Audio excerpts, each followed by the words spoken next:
دیکھیے اعوذ باللہ من الشیطان الرجیم بسم اللہ الرحمن الرحیم وَكَمْ مِنْ قَرْيَةٍ أَهْلَكْنَاهَا فَجَاءَهَا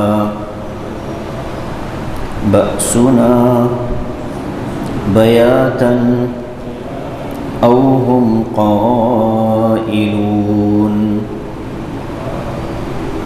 فَمَا كَانَ دَعْوَاهُمْ إِذْ جَاءَهُمْ بَأْسُنَا إِلَّا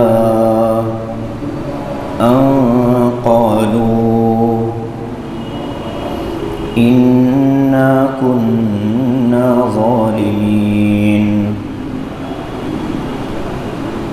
فَلَنَسْأَلَنَّ الَّذِينَ أُرْسِلَ إِلَيْهِمْ وَلَنَسْأَلَنَّ الْمُرْسَلِينَ فَلَنَقُصَّنَّ عَلَيْهِمْ بِعِلْمٍ وَمَا كُنَّا غَائِبِينَ وَالْوَزْنُ يَوْمَئِذٍ الْحَقُّ فَمَنْ ثَقُلَتْ مَوَازِينُهُ فَأُولَئِكَ هُمُ الْمُفْلِحُونَ وَمَنْ خَفَّتْ مَوَازِينُهُ فَأُولَئِكَ الَّذِينَ خَسِرُوا أَنفُسَهُمْ بِمَا كَانُوا بِآيَاتِنَا يَظْلِمُونَ صدق اللہ العظیم۔ دیکھیے ترجمہ وَكَمْ مِنْ قَرْيَةٍ أَهْلَكْنَاهَا، اور کتنی ہی بستیوں کو ہم نے ہلاک کیا، فَجَاءَهَا بَأْسُنَا بَيَاتًا، تو ہمارا عذاب ان کے پاس ایسے وقت میں آیا کہ وہ رات کو سو رہے تھے، او ہم قائلون، یا دوپہر میں آرام کر رہے تھے، فما کان دعواہم اذ جاءہم بأسنا، جب ہمارا عذاب ان کے پاس آیا تو ان کی زبان سے صرف یہ نکلتا تھا انا کنا ظالمین، کہ یقیناً ہم تو مشرک تھے اور ظالم تھے، گنہگار تھے۔ فَلَنَسْأَلَنَّ الَّذِينَ أُرْسِلَ إِلَيْهِمْ، ہم ضرور پوچھیں گے ان لوگوں سے جن کی طرف رسولوں کو بھیجا گیا، وَلَنَسْأَلَنَّ الْمُرْسَلِينَ، اور ہم ضرور پوچھیں گے رسولوں سے، فَلَنَقُصَّنَّ عَلَيْهِمْ بِعِلْمٍ وَمَا كُنَّا غَائِبِينَ، پھر ہم ان لوگوں کے سامنے ہمارے علم کے ساتھ ساری چیزیں بتلا دیں گے، اور ہم ان کے اعمال سے غافل نہیں تھے اور ہم غائب نہیں تھے۔ والوزن یومئذ الحق، قیامت کے دن وزن ہوگا، یہ برحق ہے۔ فمن ثقلت موازینہ، جس کے میزان عمل بھاری ہوگا، فاولئک هم المفلحون، یہ لوگ کامیاب ہیں۔ ومن خفت موازینہ، اور جن کے میزان عمل ہلکے ہوں گے، فاولئک الذین خسروا انفسهم، یہ وہ لوگ ہیں جنہوں نے اپنے آپ کا نقصان کیا ہے، بما کانوا بآیاتنا یظلمون، اس وجہ سے کہ وہ ہماری آیتوں اور نشانیوں کے ساتھ زیادتی کیا کرتے تھے۔ یہ آیتیں سورہ اعراف کی ابتدائی رکوع کی ہیں۔ گزشتہ سورہ اعراف کے ابتدا میں قرآن کریم کا تعارف اور رسالت کا تذکرہ تھا، کہ اللہ تعالیٰ نے انبیاء علیہم السلام کو دنیا میں بھیجا اور رسالت کے حامل لوگوں کو یہ حکم دیا تھا کہ تم خود ان کتابوں کی پیروی کرو، اور انسانوں کو حکم ملا تھا کہ رسول کی اتباع کرو اور کتاب کی اتباع کرو، ان کے علاوہ کسی اور کی پرستش نہ کرو، پیروی نہ کرو، اتباع نہ کرو۔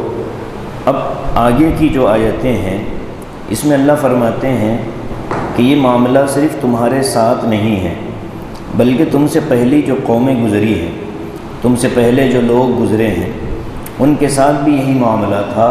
ان کو بھی حکم تھا کہ رسول کی اتباع کریں، کتاب کی بات مانیں، لیکن انہوں نے انکار کیا تو ان کے ساتھ دوہرا عذاب ان کو دیا گیا، ایک عذاب تو دنیا کے اندر اور دوسرا عذاب آخرت کے۔ تو یہ دونوں عذابوں کا تذکرہ اس آیت کے اندر، ان آیتوں کے اندر اللہ نے بیان فرمایا۔ گویا کہ عمل نہ کرنے والوں اور انکار کرنے والوں کی سزا دنیا میں کیا ہے اور آخرت میں کیا ہوگی، اس کو آج کے اس درس میں اللہ تعالیٰ نے ان آیتوں میں بیان فرمایا۔ تصریحات اس کی کیا ہیں؟ دیکھیے اللہ فرماتے ہیں وَكَمْ مِنْ قَرْيَةٍ أَهْلَكْنَاهَا، قریۃ گاؤں کو کہتے ہیں، قریہ گاؤں کو کہتے ہیں۔ ہم نے اس سے پہلے کہیں پڑھا ہے قرن کا لفظ آیا ہے، 7ویں پارے میں ہم پڑھ کر آئے ہیں کہ ہم نے صدیوں کو ہلاک کیا۔ یہاں لفظ ہے ہم نے بستیوں کو ہلاک کیا۔ اصل بستی ہلاک نہیں ہوتی، بستی میں رہنے والے ہلاک ہوتے ہیں۔ جیسے ہم کہتے ہیں نا شہر کا شہر اجڑ گیا، اس کا مطلب یہ نہیں ہوتا کہ صرف وہاں کی دیواریں ٹوٹی ہوں یا یہ کہ وہاں کی زمین اکھڑ گئی ہو، بلکہ اصل اس کا مطلب ہوتا ہے کہ وہاں کے لوگ اجڑ گئے۔ اجڑا ہوا شہر کا مطلب بالکل ویران شہر، جہاں لوگ بستے تھے کسی زمانے میں، اب وہاں کوئی انسان یا آدم ذات نہیں پایا جاتا۔ تو اسی لیے قرآن کریم نے جہاں عذاب کے بھیجنے کا ذکر فرمایا وہاں بستی کا لفظ استعمال کیا کہ ہم نے بستیوں کو ہلاک کیا۔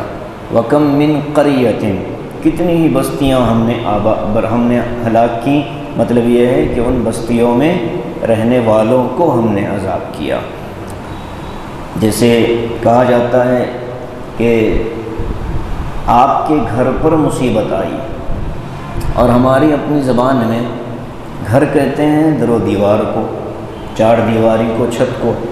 مصیبت آتی ہے تو انسانوں پر آتی ہے، کوئی حادثہ ہو جائے تو بھئی اس گھر پر بڑا دردناک حادثہ ہوا ہے۔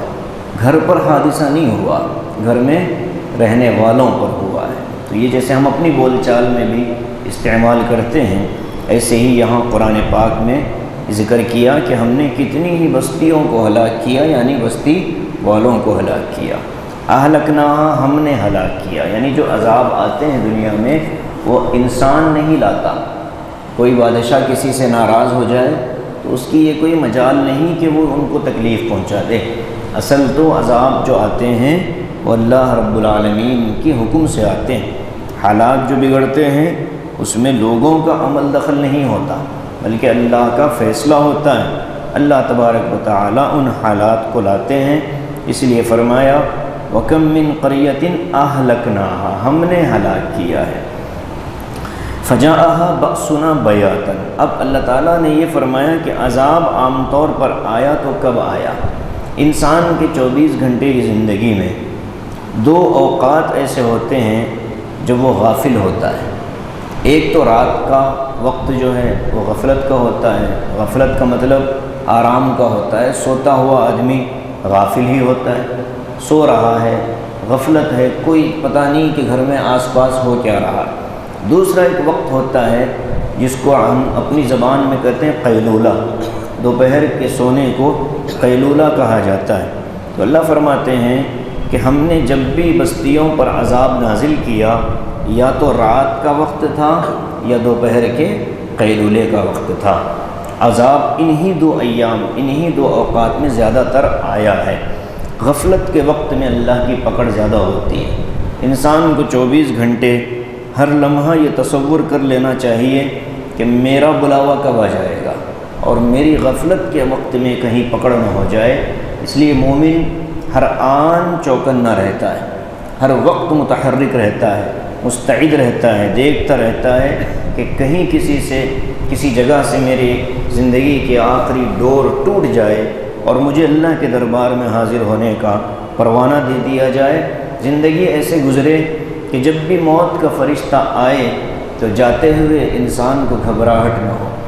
گھبراہٹ ایک تو طبعی طور پر ہوتی ہے، موت کا تذکرہ انسان کو ڈراتا ہے۔ آقا علیہ السلام نے فرمایا اکثروا ذکر حازم اللذات، فرمایا کہ لذت کے توڑنے والی چیز کو کثرت سے یاد کرو۔ اب وہ لذت کے توڑنے والی چیز کون سی ہے؟ موت ہے۔ تو اس لیے موت کو کثرت سے یاد کرنا یہ انسان کو غفلت سے نکال دیتا ہے۔ اللہ کا جو عذاب آیا غفلت کے وقت میں آیا۔ حالات جو بگڑتے ہیں امت کے غفلت کی وجہ سے بگڑتے ہیں۔ غفلت ہی سب سے بڑا مسئلہ ہے۔ اللہ کے رسول نے دعائیں مانگی، اللہم انی اعوذ بک من العجز والکسل، اللہ سستی اور کاہلی سے میں آپ کی حفاظت میں آتا ہوں، پناہ چاہتا ہوں، اس لیے کہ غفلت آتی ہے سستی اور کاہلی کی وجہ سے۔ اذان ہونے کے بعد نماز کی فکر نہ پیدا ہونا یہ پہلے ہی مرتبہ نہیں ہوتا، بلکہ شروع میں انسان جاتا تو ہے لیکن آخری وقت میں چلا جاتا ہے۔ اب اس کے بعد پھر یہ تصور ہوتا ہے کہ بعد میں پڑھ لیا جائے گا، پھر ایک وقت ایسا آتا ہے کہ وہ نماز کا وقت مکمل فوت ہو جاتا ہے، آدمی پھر غفلت۔ تو اس غفلت کی جو ابتدا تھی وہ سستی سے تھی، تو آقا علیہ السلام نے سستی کے آنے سے پناہ مانگی ہے۔ اسی لیے حدیث میں آتا ہے کہ حضور علیہ السلام کو کبھی بھی جمع ہی نہیں آئی۔ جمع ہی کا مطلب وہ جو نیند آنے سے پہلے سستی کی علامتیں ظاہر ہوتی ہیں، لوگ نماز کے اندر بھی لے لیتے ہیں جماعیاں بڑی زبردست۔ ابھی میں ایک جگہ نماز پڑھا رہا تھا، مسجد کا نام تو نہیں لوں گا، مسجد میں نماز پڑھا رہا تھا مغرب کی، پیچھے ایک صاحب کھڑے تھے اور بڑے زور سے انہوں نے ڈکارا۔ کتنی گھٹیا حرکت ہے، کتنی گندی حرکت ہے۔ نماز کی کتنی اہمیت اس شخص کے پاس ہے، اور کوئی معمولی آدمی نہیں ہے، بہت دیندار، بہت متدین۔ بس یوں سمجھ لو کہ دامن نچوڑ دیں تو فرشتے وضو کریں، تردامنی پہ شیخ ہماری نہ جائیو، دامن نچوڑ دیں تو فرشتے وضو کریں۔ جبرائیل کو سبق دینے کے قابل ہیں، لیکن حالت یہ ہے کہ نماز کے آداب سے بھی واقف نہیں ہے، کس رب کے دربار میں کھڑے ہیں اس کا بھی احساس نہیں۔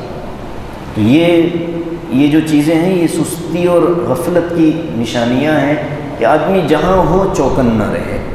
آدمی ایمان والا تو 100% چوکن نہ رہے، کب موت کا پروانہ آئے اور کب مجھے جانا پڑے۔ کہ بس بڑھاپے میں توبہ کریں گے، بڑھاپے کی کوئی ذمہ داری نہیں۔ جیسے کسی نے کسی شرابی نوجوان سے پوچھا کہ بھئی تم شراب پیتے ہو؟ کہا پیتے ہیں۔ کہا کہ پوچھا تم کو اس کے نقصان کا پتہ نہیں؟ تو کہا کہ نقصان کا تو پتہ نہیں، ایک فائدہ جانتا ہوں۔ پوچھا شراب کا بھی تو کوئی فائدہ ہے؟ تو کہا کہ ہاں ہے۔ کیا ہے؟ تو کہنے لگا کہ شراب پینے والا کبھی بوڑھا نہیں ہوتا۔ تو اس نے پوچھا کہ ایسے کیسے؟ تو کہنے لگا جوانی میں مر جاتا ہے، بڑھاپا اس کو چھوتا نہیں۔ تو آدمی کو توبہ کے لیے انتظار نہیں کرنا چاہیے کہ میں بوڑھا ہو جاؤں گا تب توبہ کر لوں گا، بوڑھا ہو جاؤں گا تب گناہوں سے بچ جاؤں گا، بوڑھا ہو جاؤں گا تب میں نماز پڑھنے پر آؤں گا، بوڑھا ہو جاؤں گا تب میں چہرہ اللہ کے رسول جیسا بنا لوں گا، بوڑھا ہو جاؤں گا رشوت سے بچ جاؤں گا، بوڑھا ہو جاؤں گا تب کہیں جا کر میں، یہ ناممکن ہے۔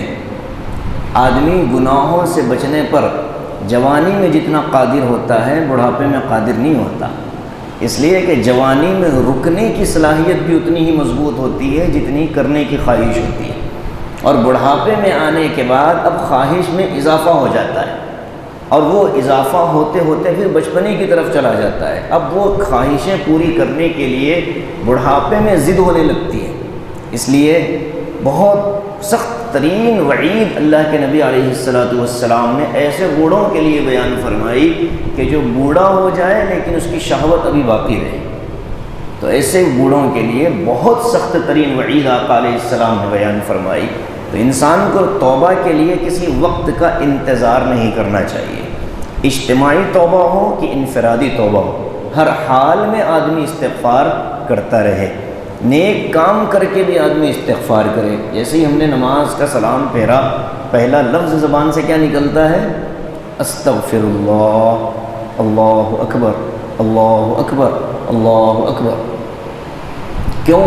عبادت ہوئی لیکن اس قابل نہیں ہوئی جیسی ہونی چاہیے، تو فوراً اللہ سے معافی مانگ لی کہ مولا میں نے تو کیا ہے، عمل آپ کے دربار میں پیش کیے جانے کے قابل نہیں ہے، لہذا میں توبہ کرتا ہوں۔ تو فرمایا بأسنا بیاتن او ہم قائلون، رات کے سونے کو بیات کہتے ہیں، اسی لیے عربی میں گھر کو بیت کہتے ہیں۔ عربی میں گھر کو کیا کہتے ہیں؟ بیت، اور بیت کہتے اسی لیے کہ آدمی وہاں رات کو آرام کرتا ہے۔ اور دوپہر کے سونے کو قیلولہ کہا جاتا ہے، اس کے دوپہر کے سونے والے کو قائل کہتے ہیں۔ اب عربی زبان کی خوبصورتی دیکھیے، ایک قائل کہنے والا، ایک قائل سونے والا، لفظ وہی ہے لیکن معنی بدل گئے۔ اب کوئی صرف عربی جانتا ہو، ڈکشنری اس نے اٹھائی اور ترجمہ قرآن کا کرنے لگ گیا، تو یہاں جو ترجمہ وہ کرے گا کیا کرے گا؟ ہم نے کتنی ہی بستیوں کو ہلاک کیا، جب بھی ہمارا عذاب ان کے پاس آیا یا تو وہ سو رہے تھے یا بات کر رہے تھے، او ہم قائلون، یا وہ بول رہے تھے۔ ظاہر ہے کہ ترجمہ تو 100% غلط ہے، یا تو وہ سو رہے تھے یا وہ دوپہر میں قیلولہ کر رہے تھے۔ رات کے سونے کو بیات کہا اور دن کے دوپہر کے آرام کو قیلولہ کہا۔ اب آرام میں قیلولہ کہتے کس کو ہے؟ دوپہر کے کھانے کے بعد کچھ دیر لیٹ جانے کو قیلولہ کہتے ہیں، نیند آنا ضروری نہیں ہے۔ اور قیلولہ سنت ہے نبی کریم صلی اللہ علیہ وسلم کی، دائمی سنت ہے، ہمیشہ آپ نے قیلولہ فرمایا ہے۔ کبھی نیند لگ جاتی تھی اور کبھی نیند نہیں ہوتی تھی۔ آج ہمارے اندر سے یہ سنت فوت ہو رہی ہے، سو تو رہے ہیں لیکن نیت کے اندر سنت کا پر عمل کرنا شامل نہیں ہوتا۔ بہت سے حضرات سوتے ہیں دوپہر کو لیکن یہ نیت نہیں کرتے کہ مجھے قیلولہ کا ثواب ملے گا۔ اور علماء نے لکھا ہے کہ قیلولہ 20 منٹ کا ہوتا ہے، ظہر پڑھ کر عصر تک سو جانے کو قیلولہ نہیں کہتے۔ ظہر کی نماز کے بعد ہم نے کھانا کھا لیا اور کچھ دیر آرام کر لیا، بس یہ قیلولہ ہے۔ صحابہ فرماتے ہیں کنا نقیل بعد صلاۃ الجمعہ، صحابہ فرماتے ہیں کہ ہم جمعہ کے دن جمعہ کی نماز کے بعد قیلولہ کر لیا کرتے تھے، عام دنوں میں بھی کرتے تھے لیکن جمعہ کے دن خصوصیت سے فرمایا کہ ہم قیلولہ کر لیا کرتے تھے۔ تو کچھ دیر دوپہر کو سونا آقا علیہ الصلاۃ والسلام کی سنت ہے، اس نیت سے سویا جائے کہ مجھے تہجد میں سہولت ہوگی۔ اور یقین مانیے کہ جو حضرات دوپہر کے آرام کرنے کے عادی ہوتے ہیں وہ فجر سے آدھا گھنٹہ پہلے اٹھ جاتے ہیں، تہجد ان کی برابر ہوتی ہے۔ اللہ تعالیٰ نے نظام زندگی ہے ایسا سیٹ کیا ہوا ہے کہ قیلولہ کرنے والوں کو تہجد عام طور پر نصیب ہو جاتی ہے۔ دن بھر جاگ کر آدمی تہجد پڑھے یہ تھوڑا مشکل ہے، لیکن قیلولے کی سنت اگر اختیار کی جائے تو تہجد میں بڑی مدد ملتی ہے۔ آگے فرمایا کہ جب بھی عذاب آیا، رات کے سوتے ہوئے آیا یا دن میں قیلولے کے وقت میں آیا۔ اور آپ ہندوستان کی تاریخ دیکھیں، یہاں جتنے فسادات ہوئے ہیں وہ سارے فسادات عام طور پر صبح سویرے ہوئے ہیں۔ مسلمانوں کو جو مارا گیا، کاٹا گیا، ان کے غفلت کے وقت ہی مارا گیا۔ گجرات کے فسادات دوپہر کے وقت میں نہیں ہوا تھا بلکہ وہ رات ہی کے وقت میں حملہ کیا کرتے تھے، سنبھلنے تک سارا معاملہ ختم ہو جاتا تھا۔ اس لیے اللہ تعالیٰ نے جو نظام دیا ہے ہمیں، رات کا شروع کا حصہ آرام کا ہے، آخری حصہ بیدار ہونے کا ہے۔ اس بیداری کو اگر مسلمان اختیار کر لے، رات کے پہلے حصے میں آرام کر لے، تو اس بیداری کے وقت میں اس کے دو فائدے ہوں گے۔ ایک تو یہ ہے کہ وہ تہجد کے ذریعے اللہ کا قریبی بن جائے گا اور دشمنوں کے حملوں سے اپنے آپ کو بچانے کے قابل بنے گا۔ اس وقت ملک کے حالات جو ہیں اس میں ہمیں تہجد کا بڑا اہتمام کرنا ہے، دعاؤں کی بڑی فکر کرنی ہے۔ حالات اللہ کی طرف سے آئے ہیں، اللہ ہی اس کو دور کرنے پر قادر ہے، دعاؤں کا کثرت کے ساتھ اہتمام کیا جائے۔ فرماتے ہیں کہ جب بھی ہمارا عذاب ان کے پاس آیا تو انہوں نے یہ کہا ہم تو ظالم تھے. جیسے کوئی مجرم کسی بڑے بادشاہ کے پاس پکڑا جائے تو فوراً اپنے جرم کا اقرار کر لیتا ہے. وہ یہ نہیں کہتا کہ نہیں میں نے نہیں کیا کسی اور، بلکہ فوراً کہہ دیتا ہے کہ ہاں مجھ سے غلطی ہوئی ہے. یہ دنیا کے اندر اس بادشاہ کے رعب کا اتنا اثر، تو یہ تو اللہ تبارک و تعالیٰ کا معاملہ ہے. جب بھی عذاب آتا تھا تو ان کی زبان سے اتنا نکلتا تھا کہ ہاں ہم نے غلطی کی. توبہ اگر کرنا بھی چاہیں تو اس موقع پر توبہ کا کوئی دروازہ کھلا ہوا نہیں تھا. ہم نے اس سے پہلے درس میں اس پر تفصیلی گفتگو کی کہ موت کے وقت میں کلمہ معتبر کیوں نہیں ہوتا، عذاب دیکھ کر توبہ قبول کیوں نہیں ہوتی. عذاب جب آ جائے اب کوئی توبہ قبول نہیں ہوتی.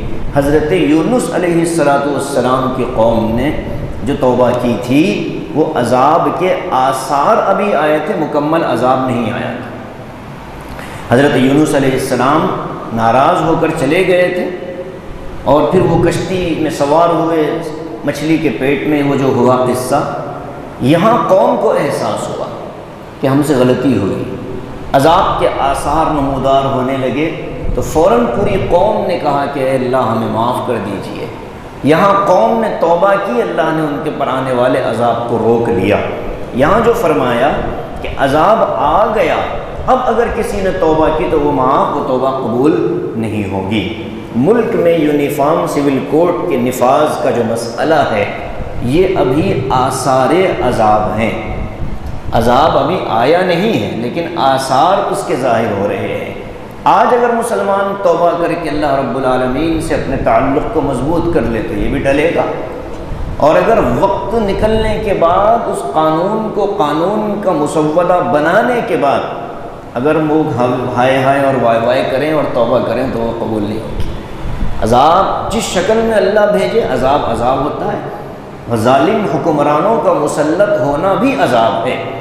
تو یہ مسلط تو ہوئے لیکن ان کے مزید شر سے، ان کے ظلم سے بچنے کے لیے مسلمانوں کو اپنے تعلق کو اللہ سے مضبوط کرنے کی ضرورت ہے.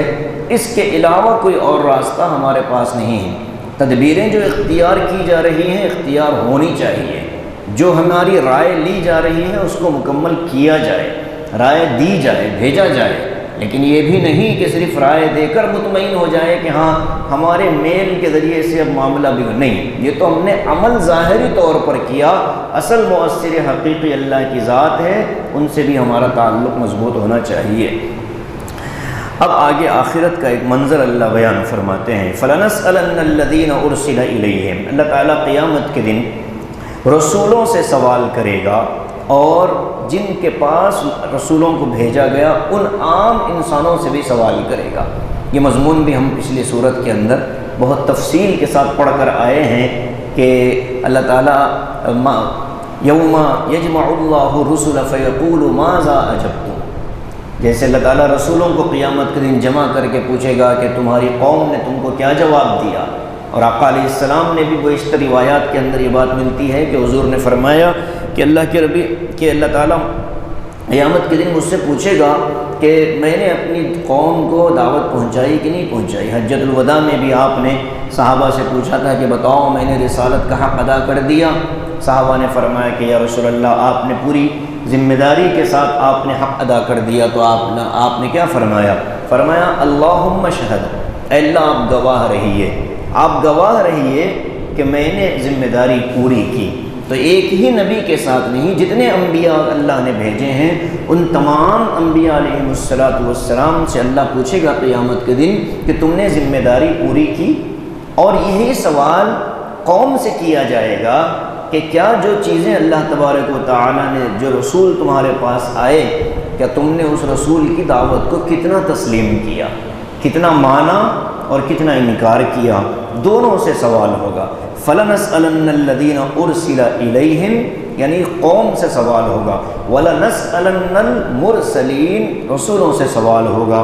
آگے فرماتے ہیں فَلَنَقُصَّنَّ عَلَيْهِمْ بِعِلْمٍ کہ ہم اللہ کہتے ہیں کہ ہم ضرور بیان کر دیں گے ان پر سارے حالات کو.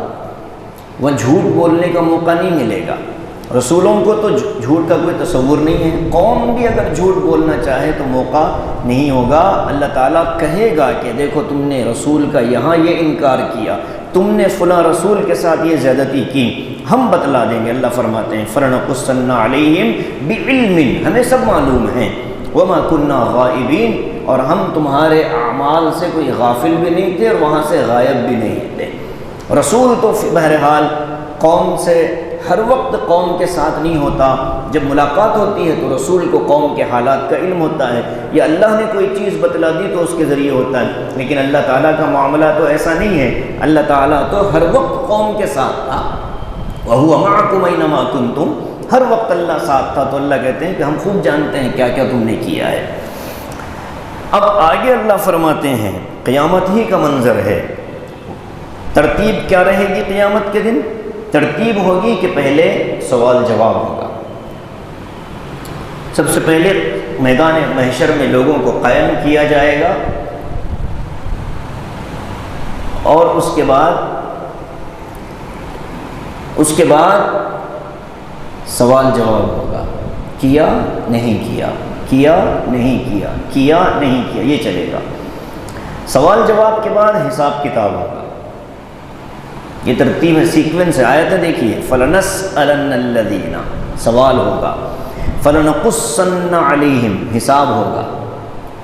تو پہلے سوال جواب، دوسرے نمبر پر حساب و کتاب۔ اب تیسرے نمبر پر کیا ہوگا؟ تیسرے نمبر پر اس حساب و کتاب کے جو رجسٹر ہیں، اعمال نامے، ان کو تولا جائے گا۔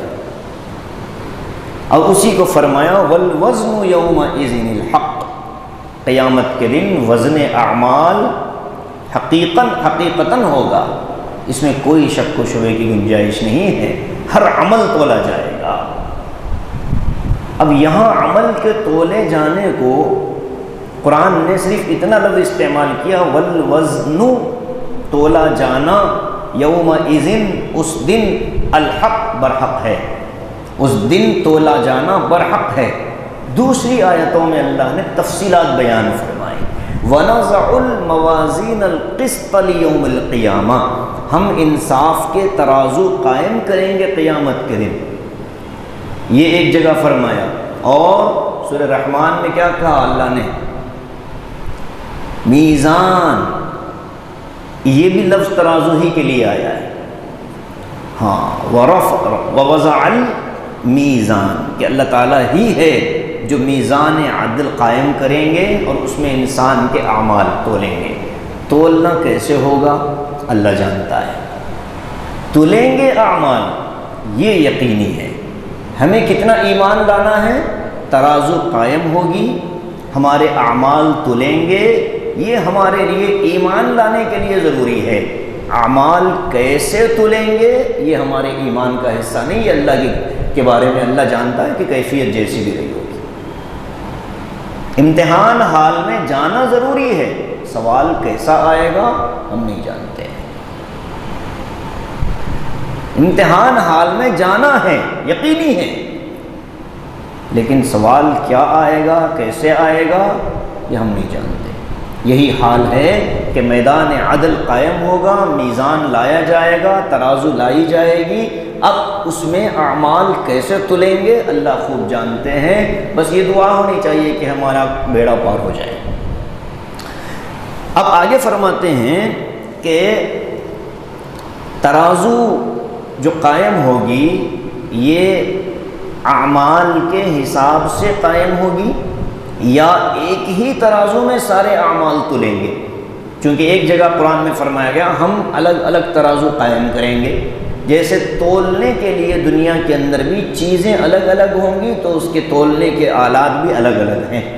سونار کا ترازو الگ ہوتا ہے، لوہار کا ترازو الگ ہوتا ہے، ہواؤں کا، برقیوں کا ترازو الگ ہوتا ہے، چیزیں الگ ہوتی ہیں تو تولنے کے آلات بھی الگ ہو جاتے ہیں۔ ایسے ہی اللہ تعالیٰ کے پاس بھی ہو سکتا ہے، ممکن ہے۔ انسان نے جب اتنی ترقی کی، عقل اللہ کی دی ہوئی ہے کہ مختلف چیزیں اس نے اختیار کی چیزیں تولنے کے لیے۔ پہلے زمانے میں کسے معلوم تھا کہ ہوا بھی تولی جاتی ہے؟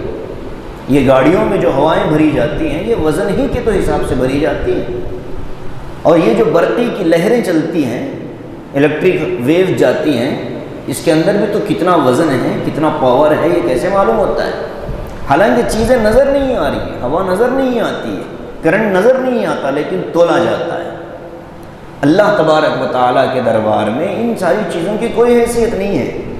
یہ بھی ممکن ہے کہ اللہ تعالیٰ کسی عمل کو کوئی شکل دے دے، جیسے حدیث میں آتا ہے کہ جب انسان قبر میں جاتا ہے تو اس کے نیک اعمال خوبصورت حسین و جمیل شکل میں اس کے پاس آ جاتے ہیں، اور اس کے برے اعمال سانپ اور بچھوؤں کی شکل میں آ جاتے ہیں۔ حدیث میں آتا ہے کہ زکوٰۃ نہ دینے والے مال کو ذخیرہ کر کے رکھ کے اس کی زکوٰۃ نہ ادا کرنے والوں پر اژدہا مسلط کیا جاتا ہے۔ وہ کہتا ہے کہ میں تیرا مال ہوں، میں تیرا خزانہ ہوں۔ تو یہ ممکن ہے کہ اللہ تعالیٰ عمل کو کوئی شکل دے دے، اور بغیر شکل کے بھی اللہ اگر عمل تول دے تو ہمیں کیا اعتراض ہے؟ ترتیب یہ ہے کہ حساب و کتاب، سوال جواب ہوگا، حساب کتاب ہوگا، اعمال نامہ ہوگا۔ البتہ دو قسم کا وزن ہوگا۔ ایک وزن ایسا ہوگا کہ جس میں صرف ایمان تولا جائے گا۔ سارے لوگ کھڑے ہیں، پوری دنیا، پوری کائنات، پوری مخلوق، اس میں ایک پہلی جو ترتیب ہوگی اس میں صرف ایمان تولا جائے گا، اور اس ایمان کے تولے جانے کے بعد کافر اور مومنوں کو الگ کر دیا جائے گا۔ پہلے ایمان والا ترازو کہ جس کے دل میں ایمان ہے وہ ڈال دو، اور دوسری طرف جس کے دل میں ایمان نہیں وہ پڑلا خالی۔ تو اس میں اللہ تعالیٰ الگ کر دیں گے کافروں اور مومنوں کو۔ اب جو ایمان والے بچے ہیں ان کا حساب ہوگا، ان کے وزن تولے جائیں گے کہ بتاؤ گناہ زیادہ ہے کہ نیکیاں زیادہ ہیں۔ تو ایمان تلے گا، کافروں کو علیحدہ کر دیا جائے گا، اور فیصلہ ہو جائے گا کہ ان سب کو جہنم میں ڈال دیا جائے۔ اور اب کافر جو ایمان والے ہیں ان کے اندر اب فیصلہ ہوگا کہ اس میں کون بغیر اس کے جنت میں جانے والا ہے اور کون جہنم میں کچھ دن جل کے جنت میں جانے والا ہے۔ تو اس لیے امی عائشہ رضی اللہ تعالیٰ عنہا نے فرمایا کہ من حوسب عذب، ایمان اور کفر کے ترازو کے بعد جو معاملہ ہوگا، یہ جتنے قصے ہم سنتے ہیں روایات میں، یہ اس موقع کا ہے کہ بھائی تیرے پاس نیکیاں کتنی ہیں؟ تو کہے گا کہ بس یہی ہے جو کچھ بھی ہے۔ بلایا جائے گا، 99 دفتر ہوں گے گناہوں کے، 99 دفتر ہوں گے گناہوں کے۔ وہ مایوس ہو جائے گا، تو اللہ کہے گا کہ ہمارے پاس انصاف ہے، عدل ہے، دیکھو تو اس کے نیکیوں میں کچھ ہے۔ تو ایک پرچی لائی جائے گی جس میں لکھا ہوگا لا الہ الا اللہ محمد رسول اللہ، وہ اس پلڑے میں ڈالا جائے گا تو وہ 99 گناہوں کے دفتر کمزور پڑیں گے اور یہ والا بھاری ہو جائے گا۔ اس حدیث کو بیان کر کے آقا نے فرمایا کہ اللہ کے نام سے زیادہ وزنی کوئی چیز نہیں ہے دنیا، اس لیے تو کثرت کے ساتھ ذکر کا حکم ملا ہے کہ ہمارے زبان سے نکلا ہوا ایک اللہ، یا یہ کہ ہماری زبان سے نکلا ہوا ایک لا الہ الا اللہ نام اعمال میں بھاری ہونے کے لیے کافی ہے، بشرطے کہ اخلاص کے ساتھ کیا جائے۔ الفاظ دیکھیے، وزن ہوگا عمل کا، عمل کو گنا نہیں جائے گا۔ آپ نے 1 لاکھ روپے اللہ کے راستے میں خرچ کیے ہیں، اللہ تعالیٰ اس 1 لاکھ کو نہیں دیکھتا، بلکہ اس جذبے کو دیکھتا ہے کہ دیتے ہوئے دل میں کیفیت کیا تھی۔ اگر اخلاص ہی اخلاص تھا، اللہ کی محبت ہی اللہ کی محبت تھی، کوئی دوسرا جذبہ ساتھ میں نہیں تھا، تو وہ عمل اللہ کے دربار میں قابل قبول بھی ہے اور وزن بھی ہے۔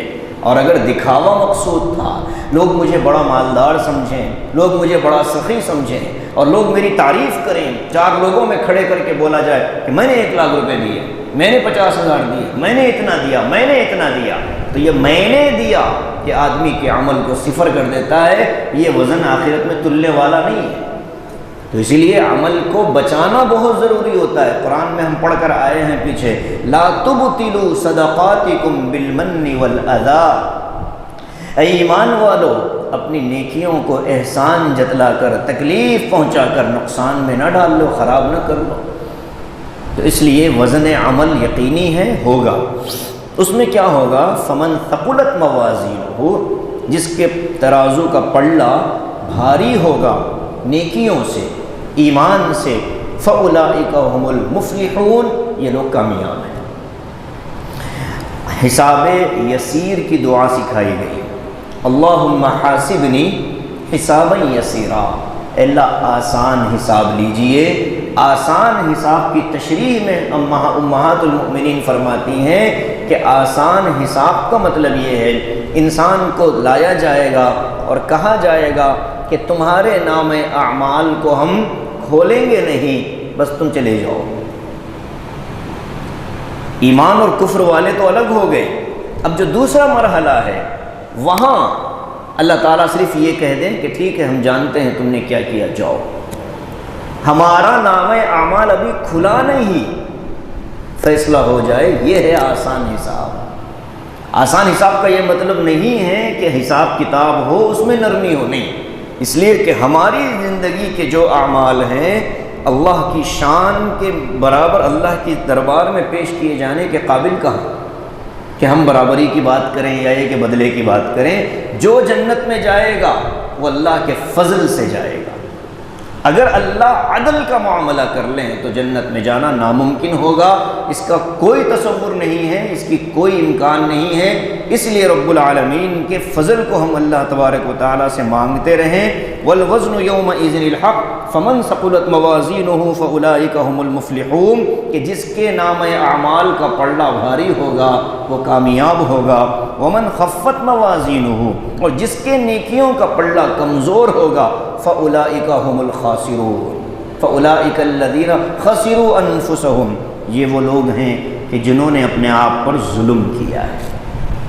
اب اس کی دو تشریحات ہیں، ایک تشریح تو اس کی یہ ہے کہ اس سے کافر بھی مراد ہے۔ کیوں؟ یہ تقسیم جو ہو رہی ہے کہ نیکیوں کا کہ پلڑا بھاری ہو اور پلڑا ہلکا ہلکا ہو، یہاں ایمان کی ترازو مراد ہے کہ جس کے ترازو میں ایمان ہے وہ پلڑا بھاری ہے، اور جس کے ترازو میں ایمان نہیں ہے وہ پلڑا ہلکا ہے۔ تو یہاں اس آیت سے علماء نے یہ بھی مراد لیا ہے کہ یہاں فَأُولَئِكَ الَّذِينَ خَسِرُوا أَنفُسَهُم سے کفار مراد ہیں، بِمَا كَانُوا بِآيَاتِنَا يَظْلِمُونَ، یہ اس لیے کہ وہ ہماری آیتوں کے ساتھ زیادتی کیا کرتے تھے۔ تو یہ وزن اعمال آخرت میں ہوگا اور حساب کتاب اللہ لیں گے۔ زندگی کے ہر لمحے کے بارے میں ہم سے سوال کیا جائے گا، نیکیوں ہماری نعمتوں کے بارے میں ہم سے سوال کیا جائے گا۔ جس انسان کو اللہ نے جو نعمتیں دی ہیں، کوئی دنیا میں ایسا نہیں جو یہ دعویٰ کرے کہ مجھ پر اللہ کی کوئی نعمت نہیں۔ کسی کے پاس کوئی نعمت زیادہ تو کسی کے پاس کوئی نعمت کم ہے۔ نعمتیں تو ہر انسان کے پاس اللہ کی ہیں، کروڑوں ہیں۔ انسان ان نعمتوں کا شکر کیا ادا کرے گا، ناشکری بھی اگر نہ کر لے یا ناقدری اگر نہ کر لے تو یہ بہت بڑی بات ہے۔ اس لیے ہر لمحے انسان کو اللہ کا شکر ادا کرنا ہے۔ حدیث میں جو فرمایا کہ کلمتانی حبیبتانی الی الرحمن خفیفتانی علی اللسان ثقیلتانی فی المیزان سبحان اللہ وبحمدہ سبحان اللہ العظیم۔ حضور نے فرمایا دو کلمے ایسے ہیں، دو جملے ایسے ہیں جو اللہ رب العالمین کو بڑے پسند ہیں اور زبان پر بڑے ہلکے ہیں اور نام اعمال میں بڑے بھاری ہیں۔ وہ کون ہیں؟ سبحان اللہ وبحمدہ سبحان اللہ العظیم۔ ان الاذکار سے اور ان جملوں سے انسان اپنے نام اعمال کو ہمیشہ بڑھتا رہے، اس سے اس کے اندر شکر کا جذبہ بھی پیدا ہوگا، صبر کا جذبہ بھی پیدا ہوگا اور نیکیوں میں اضافہ ہوگا۔ آج ہمارے اندر سے ذکر نکلتا جا رہا ہے، صبح و شام کی تسبیحات نکلتی جا رہی ہیں، نماز کے بعد کے اذکار ہم نہیں پڑھ رہے ہیں، اور جو اللہ تعالیٰ نے کے نام لینے کے مواقع ہم وہ بھول رہے ہیں۔ فجر سے اشراق کا وقت ذکر کا ہے اور عصر سے مغرب کا وقت ذکر کا ہے، لیکن ہمیں نماز فجر کے بعد اس قدر اہتمام سے ہم چائے کے لیے ہوٹل چلے جاتے ہیں کہ جب سمجھ لو کہ وہاں نہیں گئے تو اس دن ہماری موت ہو جائے۔ 20 منٹ مسجد میں بیٹھنے کو بھی ہم تیار نہیں، کہیں چائے والا بھاگنے والا نہیں، لیکن سورج رکتا تھوڑا ہی ہے، اس کو تو نکلنا اپنے وقت پر ہے۔ فجر پڑھ کر اپنی جگہ بیٹھ جائیں، ٹھیک ہے تفسیر ہوتی ہے، مسجد میں قرآن کی تعلیم ہوتی ہے، مسجد میں اس کے بعد مشورہ ہوتا ہے، کہیں تعلیم وہ نہیں پسند ہے کوئی حرج نہیں، اپنا ذکر کرتے بیٹھیں، لیکن مسجد میں رہیں، جہاں نماز پڑھی ہے وہاں بیٹھے رہیں، اللہ اللہ کرتے رہیں، سبحان اللہ، الحمدللہ، اللہ اکبر، لا الہ الا اللہ، استغفر اللہ، اللہم صلی علی محمد، ان اذکار میں وقت گزاریں، اشراق تک کا وقت ذکر میں رہیں۔ یہ وہ وقت ہے کہ جب ہمارے نامۂ اعمال میں دن کی سب سے پہلے کی تحریر لکھی جا رہی ہوتی ہے، اور اس تحریر کی ابتدا اللہ کے نام سے ہوگی، پورا دن ہمارا برکتوں میں گزرے گا۔ جو اہل اللہ ہوتے ہیں وہ تو فجر سے پہلے ہی بیدار ہو جاتے ہیں، رات ہی کو اللہ اللہ کی ضربیں لگا لیتے ہیں اور دل کو اللہ سے نام سے منور کرتے ہیں، پھر وہ مسجد کی طرف آتے ہیں تو ایک دل سے نورانیت پھوٹتی ہے، پیشانیوں سے نور چمکتا ہے، زبان سے اللہ کے نام کے زمزمے نکلتے ہیں تو جسم کا رواں رواں اللہ اللہ کرتا نظر آتا ہے۔ یہ ہماری زندگی ہے، عجیب زندگی ہم گزار رہے ہیں، اس لیے بھائی نام اعمال کو بھرنے کے لیے جتنا ہم سے ذکر ہو سکے ہم کرتے رہیں۔ زبان کا ذکر بھی اللہ کو بڑا پسند ہے، بہت اللہ کو پسند ہے۔ جب زبان ذکر کی عادی ہوگی دل پھر ہمارا ذکر کی طرف آئے گا، اور جب دل ذکر کی طرف آئے گا موت کے وقت میں زبان سے بھی اللہ ہی کا لفظ نکلے گا، جیسے علامہ اقبال رحمۃ اللہ علیہ کے بارے میں آتا ہے جب ان کا انتقال ہونے لگا آخری لفظ جو ان کی زبان سے نکلا وہ اللہ تھا۔ لوگوں نے پوچھا تھا ان سے کہ آپ کے اندر اتنا عشق نبوی کیسے آ گیا اور اتنی آپ کے اندر عقل کہاں سے آئی، حالات کو آپ دیکھتے ہیں تو ایسے اشعار میں بیان کر دیتے ہیں، کیسے یہ صلاحیت آپ کے اندر پیدا ہوئی؟ تو انہوں نے کہا کہ میں زندگی بھر درود شریف پڑھتا تھا، جب میری درود 1 کروڑ ہو گئی تو اللہ تعالیٰ نے میرے اوپر وہ دروازے کھولے علوم کے اور فکروں کے کہ آج میں جو لکھتا ہوں وہ تمہیں کچھ عجیب لگتا ہے۔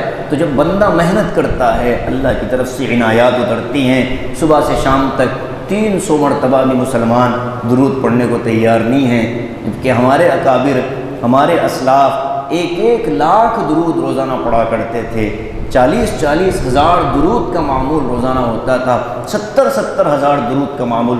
جو پڑھنا چاہتا ہے اللہ اس کے اوقات میں برکت بھی دیتا ہے، اس لیے بھائی درود کا معمول بنائیں۔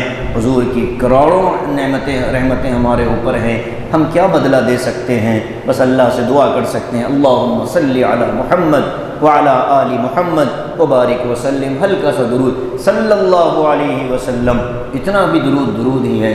وصلی اللہ علی النبی الامی، یہ بھی درود ہے۔ صلی اللہ علی النبی، یہ بھی درود ہے۔ صلی علی محمد، یہ بھی درود ہے۔ یا رب صلی وسلم دائما ابدا علی حبیبک خیر الخلق کلہم، درود کے بہت سے صیغے ہیں، بس ہم کو پڑھنا چاہیے۔ ہمارے حضرت شیخ دامت برکاتہم فرماتے ہیں حالات بہت زیادہ بگڑ رہے ہوں، ہماری پریشانیاں ہوں، ظہر کے بعد اپنی جگہ بیٹھے بیٹھے 300 مرتبہ درود پڑھنے کا معمول بنا لو۔ درود کی برکت سے اللہ تعالیٰ تمہاری زندگی کی گاڑی جو اٹکی ہوئی ہے اس کو آگے نکالے گا۔ اور ہم نے دیکھا ایسے افراد کو کہ شیخ نے وظیفہ دیا، وہ معمول بنا لیے زندگی کا، آج اللہ تعالیٰ نے ان کو کہاں سے کہاں پہنچایا ہے۔ اس لیے درود بھی ہماری زندگی کا حصہ ہو، استغفار بھی دعاؤں کا حصہ ہو، اور اذکار بھی ہم خوب پڑھیں، اس سے نامہ اعمال میں بھی اضافہ ہوگا، نیکیوں میں اضافہ ہوگا، اور جنت کے درجات بھی ہم پڑھتے چلے جائیں گے۔ اللہ تعالی ہم سب کو توفیق نصیب فرمائے، آمین۔ وآخر دعوانا ان الحمد للہ رب العالمین۔